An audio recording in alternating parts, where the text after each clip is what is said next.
This story would begin after Lilith left, and no, Charlie's not going to become queen that way, you sick people.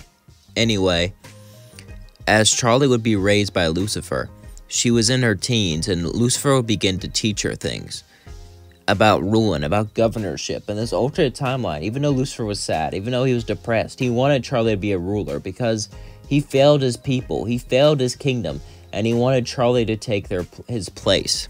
As Lucifer would be teaching Charlie how to train, he decided to take her to a special place. Lucifer taught her magic, and he taught her how to fight just in case something would happen. However, he knew for a fact that she was going to have to learn how to govern, and she was going to have to get along with the other overlords and the ringleaders of hell. Now, as Charlie would be brought to B would look down at Charlie. So you're extremely popular to everyone in your ring, and even people outside your ring. Everyone knows you. Beelzebub would say, yeah, I'm good looking, I'm sweet, I'm kind, I'm compassionate, and I'm smart. I'm the whole package. So why are you asking me all this? Are you trying to ask me out, Charlie? Charlie would say, no, I'm not. I want to talk to you because, well, I want to understand how to rule better. Because, well, I'm going to play a pretty big role. Beelzebub would say, wow, the princess playing a bigger role in politics. That's good. Your dad's been kind of depressed, not really paying much attention to things. So, what role are you going to take? The queen. Beelzebub would say, you want to overthrow him? No, he's stepping down. He's stepping down? Beelzebub would sit down in shock. I mean, he didn't seem like he wanted to rule for a while now, but step down? That was huge news. Beelzebub would say, when he steps down, Charlie, everyone's going to be looking at you. And everyone's going to try to intimidate you to get their way. You can't let this happen. Look up at Beelzebub and say, B, don't worry about me. I can handle myself. Beelzebub would say, Charlie, not mean to be mean, but, no, you can't. You barely use your demonic form. They're going to walk all over you. Everyone's going to know they can manipulate you to get what they want, since you're already too weak. They'll just demand things, and you'll be forced to give it to them because of your kindness. Well, I won't let that happen. I won't let them take advantage of you. Charlie says, but Dad's super nice. They don't take advantage of him. That's true, but that's because no one knows they can do it. He's barely ever in the spotlight, and they don't know about it. They can take advantage of him. And those who know are already way too powerful, and Lucifer can already see straight through it. Besides, he wasn't always like this. He used to be more cunning. He used to be more, well, heartless. There's a reason they call him Lucifer. But now, he's changed, and you need to become like that. Charlie says, but I can still be nice, right? Of course, and you can pass reform to help people. But for now, you're going to have to learn how to improve yourself. Charlie would say, right, I am ready to learn. As Beelzebub would turn to teach Charlie an important lesson, a lesson of fear. Now, she didn't want her to use fear to rule, but when someone gets uppity, when someone challenges you, when someone's a threat, you have to look scary. You have to appear scary. You have to use fear to intimidate others. It's literally the only way to keep going. It's literally the only way to present yourself in a strong manner. And Charlie would learn that, and she would start to train in her demonic form. As Charlie would train in this demonic form to fight, to seem stronger, to seem tougher, she also trained in public relations. She also trained in how to have a good time. She wanted to party with people. She wanted to make the nobles happy. But Charlie had a much bigger thing in mind. She wanted to reform the life. She wanted to give imps more rights. She wanted to give rights to the lower classes of hell. Even though it would make a lot of the upper classes unhappy, Beelzebub was literally dating a hellhound. And, well, there was many other upper and lower class who would support this. And it's not like she would take away all their money instantly. Just make it more fair so the others could compete. This was her plan. However, this would take a lot of work. And as Charlie was walking back home from one day, she would see someone astray. It was Vaggie. As Vaggie was a fallen exorcist, she failed everyone. All because she couldn't do it. All because she couldn't do her job. All because she showed too much mercy. But as she sat there, someone would smile and pick and hold her hand. As she looked, it was Charlie. As Charlie then would bring her back home, Vaggie would say, thank you. As Vaggie knew who she was, since they were exorcists, they were told not to harm Charlie because of part of the deal. As Charlie would say, you're welcome. So, we're going back home to my place. since I assume you don't really have one since you're kind of on the street. Vaggie would say, yeah, I could use that. As Charlie brought Vaggie to her house, she was always studying, she was always training. Vaggie would one day say, why are you always doing this stuff? Because I'm going to replace Lucifer. Vaggie then looked at Charlie in shock. You're going to overthrow him? No, I'm not going to overthrow him. Why does everyone think that? No, I would never try to overthrow my dad. He wants me to take his place, and I became strong enough to do so. Vaggie would say, that's a lot of work. Would you have time for love? Would you have time, Charlie? Charlie would say, why are you asking? As Vaggie would smile and kiss her, Charlie would blush instantly. She said, would you have time for love? Would you have time to be with someone? Charlie would sing, I can make time. As then they would start to have fun. As we cut to the next day, they were both laying in each other's beds as they looked at each other. Vaggie would say, I love you, Charlie. Charlie would say, I love you more. As they smiled and held hands, eventually it was going to be time. As Charlie would go to see Lucifer, and Lucifer would say, are you ready to make an announcement on the news? Lady Killjoy is one of the most annoying, arrogant people, and that's why I want you to interview her.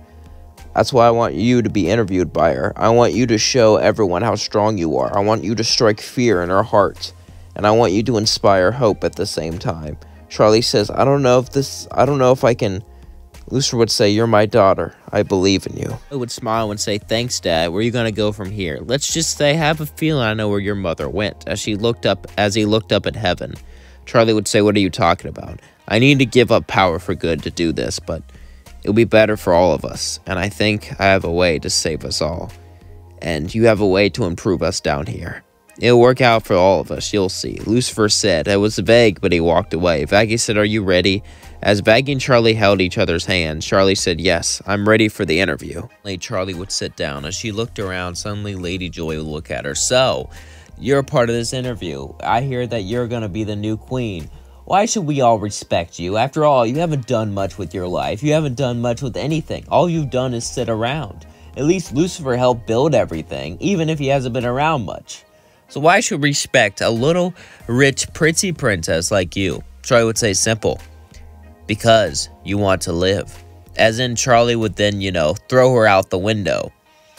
As Charlie knew she would survive, and she knew Lady Joy was a terrible person, she did that. As in, she said, anyway, I want to bring peace and prosperity, but I also want to show you that I'm not to be messed with. I'm not to be threatened with. I am like Lucifer, extremely powerful, and you should not be able to threaten me. My family built this place, and I am happy to build things up. I have plans to help sinners, plans to help imps, but the only way I could do that is if you help me, and you don't mess with me.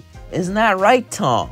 She would look at Tom and grab him and pick him up. Tom would say, yeah, that's right. Good, as she turned into her demonic form. Now, be good, and we won't have any problems, and respect your new queen, Charlie would say as she walked off. As then we cut to Charlie. Charlie was being crowned the queen.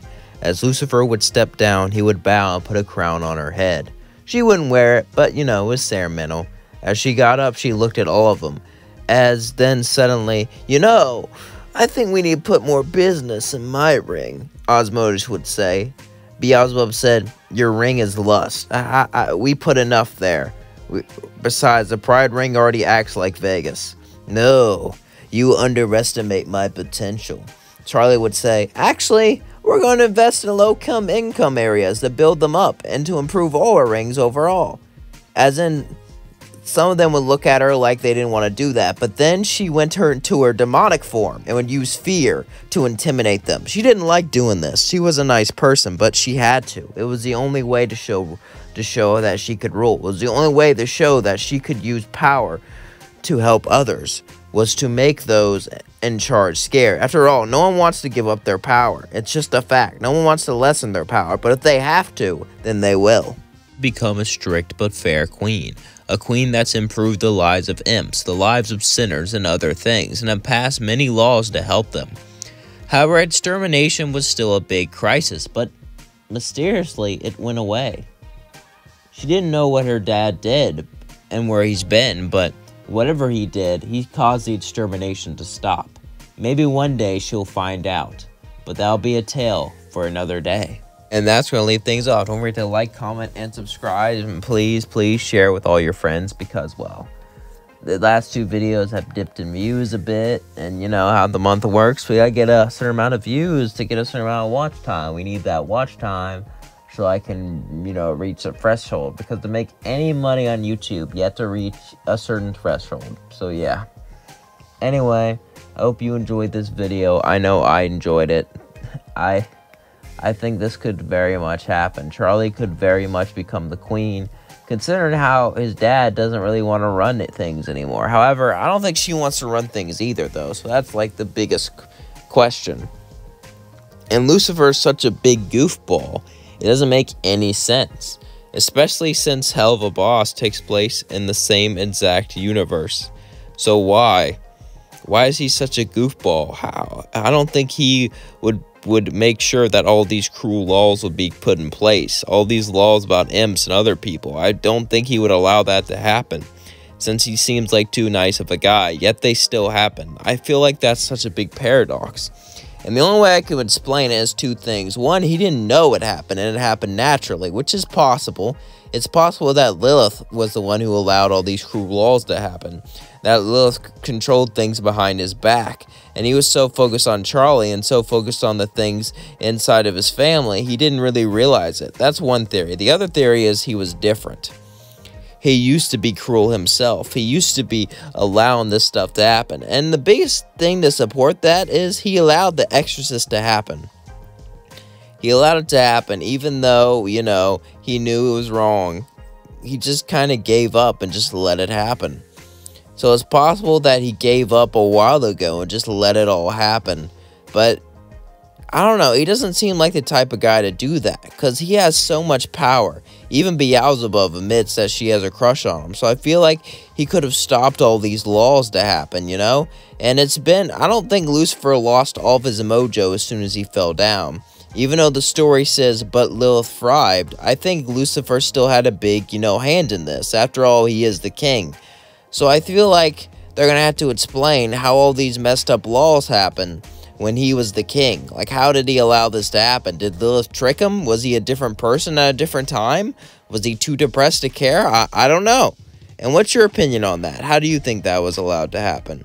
Please let me know in the comments below. I love you all so much. Thank you for being here. Thank you for watching. Thank you for commenting. And thank you for being the best fans in the world. Peace out. You are the best. Love you all so much. You all make my day. Thank you for being you. Thank you for being special. And thank you for being here for me.